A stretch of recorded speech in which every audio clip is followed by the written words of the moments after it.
Hello guys, आपण start करतोय fluid at a rest. आता काय असतं, branch of physics which deal with property of fluid at a rest is called hydrostatic. हे already मी explain केलेलं आहे की जर फ्लुइड रेस्टमध्ये असेल आणि त्याचा जर आपण स्टडी करत असेल तर अशाला काय म्हणणार आहे आपण, हायड्रोस्टॅटिक. तर आता आपण हायड्रोस्टॅटिक बघणार आहे, याच्यानंतर हायड्रोडायनामिक्स बघणार आहे. तर हायड्रोस्टॅटिक, आता इथनं पुढचे बरेचसे पॉईंट हे हायड्रोस्टॅटिक वरती आहेत. तर ते कसे आहेत, कसे बघायचे आहेत ते आपण बघूया. तर सगळ्यात बेसिक, ज्यावेळेस आपण फ्लुइड बद्दल बोलतो, त्याच्या फोर्स बद्दल बोलतो, त्यावेळेस प्रेशर समजून घेणं खूप गरजेचं आहे. मग पहिला पॉईंट आहे आपला प्रेशर. तर प्रेशरचा फॉर्म्युला काय, तो इथे मी लिहितोय. प्रेशरचा फॉर्म्युला असतो फोर्स अपॉन एरिया. मी परत लिहितोय, ॲक्च्युअलमध्ये हा फॉर्म्युला नसतोच त्याचा, इथं लिहितोय. त्याचा खरा फॉर्म्युला असतो perpendicular force upon area. Perpendicular force आणि ह्याला मॅग्नेट्यूड पण येणार आहे. परपेंडिक्युलर फोर्स म्हणजे काय, अजून एक याचा फॉर्म्युला देतो. पहिल्यांदा काय लिहिणार आहे, और दुसरा फॉर्म्युला असतो थ्रस्ट अपॉन एरिया. थ्रस्ट म्हणजे फोर्स आहे, त्याला आपण फोर्स म्हणू शकतो, अपॉन एरिया. आता परपेंडिक्युलर मिनिंग काय बघा, आपल्याकडे एक सपोज असं एक वॉटर कंटेनर आहे, इथे एक ऑब्जेक्ट आहे. तर याच्यावरती लागणारे फोर्स किंवा हा जसे फोर्स लावतो ते असेच कन्सिडर केले जातात परपेंडिक्युलर, आहे ना. हा सरफेस आहे, ह्याला आपण ए म्हणणार आहे. तर कसं आहे, 90 डिग्री तयार करता, इथेही 90 डिग्री, हे असे. तर एवढेच अशाच प्रकारचे फोर्स कन्सिडर करतो आपण. आडवे वगैरे लागणारे फोर्स कधीच कन्सिडर केले जात नाहीत, एवढं लक्षात ठेवा. हे फोर्स कधीच कन्सिडर केले जात नाहीत, म्हणून त्याला परपेंडिक्युलर फोर्स हे खास करून मेन्शन करतोय. तर अजून डीपमध्ये तुम्हाला सांगण्याचा प्रयत्न करतो, हे रफ करतो. कन्सिडर करा, एक सरफेस आहे आपल्याकडे आणि त्याच्यावरती मी असा फोर्स अप्लाय केला, थोडासा क्रॉस, हा फोर्स अप्लाय केला. तुम्ही आपण शिकलो आपण की याचे आपण कंपोनंट फाईंड करतो. एक असा कंपोनंट असतो आणि एक ह्या डायरेक्शनला, बरोबर. दोन डायरेक्शनला काय असतात त्याचे कंपोनंट. तर ह्या डायरेक्शनला एक कंपोनंट कुठला असणार आहे, तो समजा मी कन्सिडर करतो इथं थीटा आहे. तर ही साईड झाली अपोजिट, ही काय झाली ॲडजेसन. ॲडजेसन साईडला काय असणार आहे, मग यफ कॉस थिटा. आणि अपोजिट इथं आहे तर ही अपोजिट कन्सिडर करा, कारण की ती ॲक्च्युअलमध्ये तिथं काहीच नाही आहे, यफ साईन थिटा. तर हे दोन फोर्स झाले. तर आता तुम्हाला विचारलं की याच्यातलं मला तुम्ही हे सांगा, काय म्हणतात की प्रेशरचं फॉर्म्युला सांगा. तर प्रेशरचं फॉर्म्युला इथे काय येणार आहे, P is equal to perpendicular force, हा एरिया आहे, हा काय टोटल एरिया आहे. तर काय लिहिणार आहे, एरियाला कोण परपेंडिक्युलर आहे, यफ कॉस थिटा. मग इथे काय येणार आहे, F cos theta divide by काय येणार आहे, एरिया. हा झालं तुमच्या ह्या डायग्रॅमवरतून याचा फॉर्म्युला क्रिएट झाला. आय होप सगळ्यांना हे समजतं. तर एक सेंटेन्स आहे ते लिहून देतो मी स्टार करून. काय लिहिणार आहे, force is always perpendicular to area किंवा क्रॉस सेक्शन एरिया, समजून घ्या ते पॉईंट. तर हा झाला पॉईंट नंबर 1 प्रेशर बद्दल बोलत असताना. आता पॉईंट नंबर 2 बद्दल काय बोलायचं. सगळे पॉईंट इम्पॉर्टंट आहेत. तर पहिलं point, pressure is isotropic. Isotopic म्हणजे अशा गोष्टी ज्या ऑल डायरेक्शनला इक्वल असतात. म्हणजे असं लिहितो, इक्वल इन ऑल डायरेक्शन. म्हणजे काय की प्रेशर हा सगळ्या डायरेक्शनला इक्वल लागतो. म्हणजे असं मी तुम्हाला परत सांगतो, कंटेनर आहे, याच्यात काय एक छोटासा पीस आहे, तर तो काय करणार आहे, चारही बाजूला प्रेशर अप्लाय करणार आहे, कळतं. मग चारही बाजूला प्रेशर असणार आहे, तर इथे P1 म्हणूया, इथे P2, इथे P3, इथे P4. तर P1 इक्वल टू P2 असणार आहे, P3 असणार आहे आणि P4 असणार आहे. सगळ्या बाजूचा प्रेशर काय असणार आहे, सेम असणार आहे, म्हणून त्याला आयसोट्रोपिक म्हणलं जातं. तर अजून पुढे बघूया आपण. आता जर तुम्हाला मी तिसरं याच्यातच पॉईंट सांगतो की प्रेशरचा फॉर्म्युला काय कळलं तुम्हाला, फोर्स अपॉन एरिया. हा परपेंडिक्युलर फोर्स आहे, लिहिताना आपण एफच लिहितो पण त्याचा मिनिंग आहे परपेंडिक्युलर फोर्स, नेहमी लक्षात ठेवायचं. तर आता याच्यावरून फोर्सचा फॉर्म्युला काय मिळणार आहे आपल्याला, प्रेशर इंटू एरिया. हाही आपल्याला पुढे जाऊन लागणारा फॉर्म्युला आहे, म्हणून मी आत्ताच एक्सप्लेन करून घेतला. हाही फॉर्म्युला इम्पॉर्टंट आहे. तर अजून पुढचे पॉईंट बघूया प्रेशरचे, कुठले कुठले पॉईंट असतात जे आपल्याला अजून इम्पॉर्टंट आहेत. तिसरा पॉईंट की प्रेशर हे कुठलं क्वांटिटी आहे, स्केलर क्वांटिटी आहे, is scalar quantity. Scalar quantity. आता खरं ॲक्च्युअलमध्ये बघा, परत मी एक्सप्लेन करतो. P इज इक्वल टू काय, फोर्स अपॉन एरिया. तर नेहमी लक्षात ठेवा, फोर्स हे कुठली क्वांटिटी आहे, वेक्टर क्वांटिटी आहे. एरिया हे पण वेक्टर क्वांटिटी आहे. बट प्रेशर कुठलं क्वांटिटी असणार आहे, स्केलर क्वांटिटी आहे. कुठलं आहे, स्केलर क्वांटिटी. हा क्वेश्चन खूप इम्पॉर्टंट आहे, समजून घेणं इम्पॉर्टंट आहे. आणि याचं डायमेन्शन किती असणार ते इथे मेन्शन करतोय मी. किती आहे, L⁻⁻1, M⁻1 आणि T⁻². हे कसं काढतात हे सगळ्यांना माहिती आहे. फोर्सचं डायमेन्शन टाकायचं, आपण एरियाचं डायमेन्शन कॅन्सल केलं की तुम्हाला हे आन्सर भेटणार आहे. डायमेन्शन निघालं. हे पॉईंट इम्पॉर्टंट आहेत. अजूनही त्यातले काही पॉईंट इम्पॉर्टंट आहे, युनिट वगैरे समजून घेणं.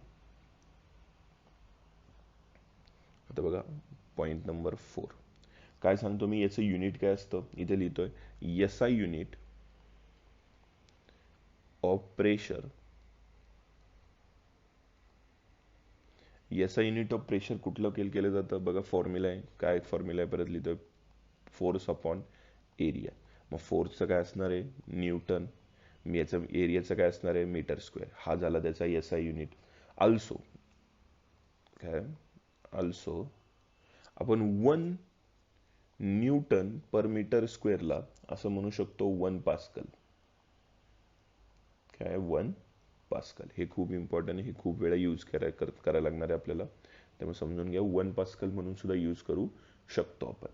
त्यानंतर अजूनही काही युनिट आहेत, म्हणजे कसे आहे की आपण कन्सिडर करू शकतो की बेसिकली गॅसबद्दल ज्यावेळेस बोलतात, कशाबद्दल, गॅसबद्दल बोलतात, त्यावेळेस युनिट हे बारमध्ये घेतात. तुम्ही बघितलं असेल केमिस्ट्रीमध्ये 1 बार. 1 बार म्हणजे किती असतं, 10⁵ न्यूटन पर मीटर स्क्वेअर. हे सुद्धा मेजर केलं जातं. किंवा अजून बघा इथे 1 हेक्टा प्रेशर किंवा पास्कल. तर हे कशात मेजर केलं जाणार आहे, मग 100 पास्कल मध्ये करतात. कळते, 1 हेक्टा म्हणजे काय, 100. हे इम्पॉर्टंट पॉईंट आहेत.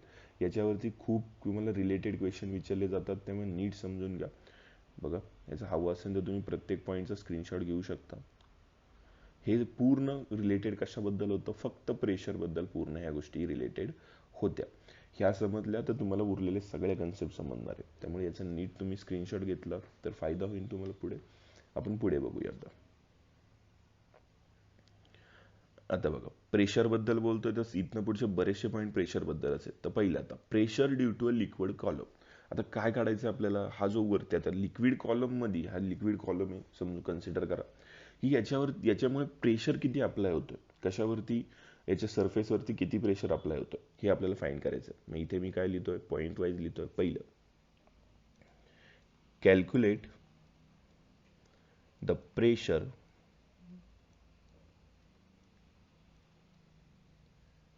exerted by imaginary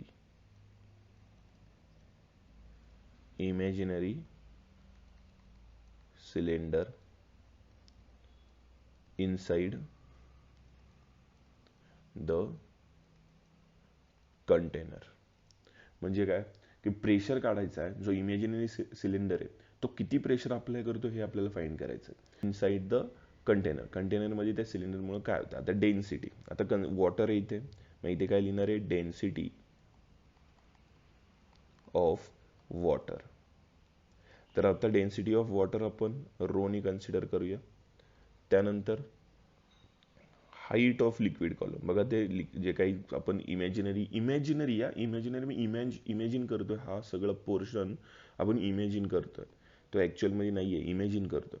त्याची हाईट किती कन्सिडर करूया आपण, H, जे ऑलरेडी तुम्हाला मेन्शन केलेलं आहे. मग आता हा फोर्स अप्लाय करणार आहे, बरोबर. इथे सेंटर ऑफ मास पासून फोर्स असतो ना, हा फोर्स कुठं असणार आहे, खालच्या डायरेक्शनला. तो काय, mg, वेट. ते इथे लिहितो काय असणार आहे, फोर्स अप्लाय करणार आहे तो कुठला असणार आहे, mg. आता इथेच काही गोष्टी आहेत त्याही समजून घेणं गरजेचं आहे. आता काय, सगळ्यांना डेन्सिटीचा फॉर्म्युला माहिती आहे. आता हे थोडं कॅल्क्युलेट करायचं बाजूला करतो. डेन्सिटीचा फॉर्म्युला काय असतो, मास अपॉन व्हॉल्यूम. व्हॉल्यूम इकडे गेलं तर मास इज इक्वल टू काय आलं, ρv. करेक्ट. आता व्हीचा फॉर्म्युला काय असतो, व्हॉल्यूम काढायचं असतं सिलेंडरचा, तर त्याचा फॉर्म्युला असतो एरिया इंटू हाईट. एवढं लक्षात ठेवा. कळतंय काय असतो व्हॉल्यूमचा, इथे बाजूला लिहितो, व्हॉल्यूमचा फॉर्म्युला काय असतो, एरिया इंटू हाईट. तो फॉर्म्युला आपण काय केलं, इथे पुट केलं. हे इम्पॉर्टंट पॉईंट आहे, तो इथे मी काय केला, पुट केलं. हे तुम्हाला आलेली व्हॅल्यू आपल्या ह्या व्हॅल्यूमध्ये काय करणार आहे आपण, पुट करणार आहे. म्हणजे इथे काय येणार आता, फोर्स इज इक्वल टू एमच्या ऐवजी काय येणार आहे, ए एच रो आणि नंतर काय जी. हे मिळालं तुम्हाला इथपर्यंतची व्हॅल्यू. ह्या तिन्ही गोष्टी गिवन किंवा आपण कन्सिडर केलेल्या आहेत. आता आपण डेरिव्हेशन सॉल्व्ह करायचं. तर डेरिव्हेशन सॉल्व्ह करताना काय काय येणार, इकडे बघा. सगळ्यात पहिल्यांदा बेसिक फॉर्म्युला माहीत पाहिजे आपल्याला, प्रेशरचा काय फॉर्म्युला असतो, फोर्स अपॉन एरिया, करेक्ट. आता परत प्रेशर इज इक्वल टू, फोर्सचा फॉर्म्युला आपण वर घेतलेला आहे, A H rho g divide by काय घेणार आहे आपण, ए. तर कॅन्सल आउट होणार आहे, एला ए काय होणार, कॅन्सल. आणि काय राहणार आहे मग, पी इज इक्वल टू, इथे आन्सरमध्ये काय राहणार आहे मग आता, P is equal to H rho g. हे मिळालेलं तुमचं काय परत फायनल आन्सर.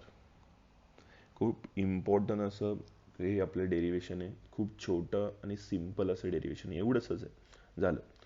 तर काय याच्यात काहीच नव्हतं. आता हा पोर्शन सगळ्यांना समजला असेल तर मी हा इथनं इथे घेतो, का तर तुम्हाला तो लक्षात येईल.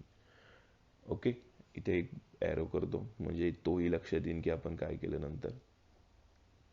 आणि अशा प्रकारे हे डेरिव्हेशन काय झालेलं आहे, सॉल्व्ह झालेलं आहे. म्हणजे प्रेशर किती एक्झर्ट होणार याच्यावरती, एच रो जी. आता काय मग याच्यावरतून तुम्ही काय सांगू शकता, प्रेशर, बरोबर, प्रेशर इज प्रोपोर्शनल टू काय असणार आहे, हाईट.